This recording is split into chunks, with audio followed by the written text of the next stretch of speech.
புட்டபர்த்தி சாய்பாபாவின் 13வது ஆண்டு நினைவு தினத்தையொட்டி கொடைக்கானல் ஏரி சாலையில் உள்ள ஆசிரமத்தில் பொதுமக்கள் நீண்ட வரிசையில் அமர்ந்து பிரசாதம் வாங்கி சென்றனர்.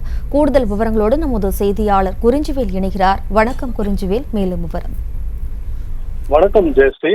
திண்டுக்கல் மாவட்டம் கொடைக்கானலில் ஏரிச்சாலை அருகே உள்ள சாய் சுருதி ஆசிரமத்தில் இன்று புட்டபர்த்தி சாய்பாபாவின் 113ஆம் ஆண்டு நினைவு தினத்தை முன்னிட்டு இன்று காலை முதல் சிறப்பு ஆராதனைகள் மற்றும் இசை நிகழ்ச்சிகள் நடைபெற்று வருகின்றது.